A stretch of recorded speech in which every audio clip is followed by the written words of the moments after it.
नमस्कार। आज हम समझने की कोशिश करेंगे कि ईरान पर हुए हालिया अमेरिकी हमले के पीछे आखिर वजह क्या थी। तो बात एकदम सीधी है। अमेरिका ने ईरान पर हमला कर दिया और जाहिर है इस एक खबर ने पूरी दुनिया का ध्यान अपनी ओर खींच लिया है। लेकिन सबसे बड़ा सवाल, आखिर ऐसा हुआ क्यों? यही वो सवाल है जो हमें सिर्फ ये जानने से कि क्या हुआ, इस बात की गहराई तक ले जाएगा कि क्यों हुआ। तो ठीक है, चलिए इस मामले की तह तक चलते हैं। सबसे पहले देखते हैं कि अमेरिकी अधिकारियों ने दुनिया के सामने इसकी क्या वजह रखी है। अमेरिकी सरकार का कहना है कि इसके पीछे 3 बड़ी सुरक्षा चिंताएं थीं। पहली, ईरान का लगातार बढ़ता न्यूक्लियर प्रोग्राम। दूसरी, लंबी दूरी तक मार करने वाली मिसाइलों को बनाना। और तीसरी, उस इलाके के उन हथियार-बंद गुटों को सपोर्ट करना जो अमेरिकी ठिकानों पर हमला करते हैं। और इन तीनों ही वजहों को अमेरिका की अपनी सुरक्षा और मिडिल ईस्ट में उसके साथी देशों के लिए एक बहुत बड़ा खतरा बताया गया।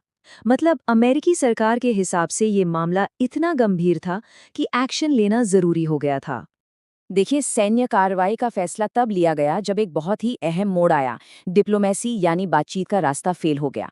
अमेरिका ने तर्क दिया कि ईरान को जरूरी सुरक्षा शर्तों को मानने में नाकाम रहा है और बस इसी वजह से कहा जाता है कि बातचीत टूट गई और हमले के अलावा कोई और रास्ता नहीं बचा। लेकिन सवाल ये है कि क्या बस इतनी सी ही बात थी? क्या ये सब सिर्फ इन कुछ वजहों से हो गया? शायद नहीं।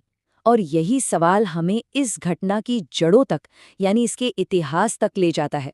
तो चलिए अब थोड़ा पीछे चलते हैं और देखते हैं कि इस टकराव की नींव कैसे पड़ी। देखिए, आज जो कुछ भी हो रहा है वो अचानक नहीं हुआ है। इसकी जड़ें दशकों पुराने तनाव में छिपी हैं। अगर हम गौर से देखें तो पिछले 40 साल से ज्यादा समय से दोनों देशों के बीच दुश्मनी का एक पैटर्न सा बन गया है।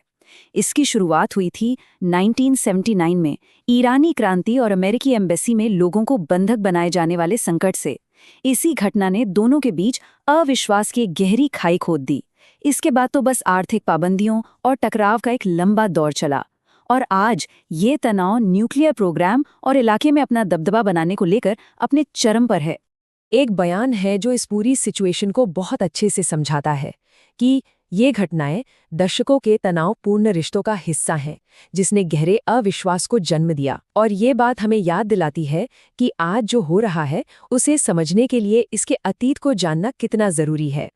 तो अब सवाल उठता है कि इतने कॉम्प्लिकेटेड इतिहास के बीच इस मिलिट्री ऑपरेशन का असल मकसद क्या बताया गया?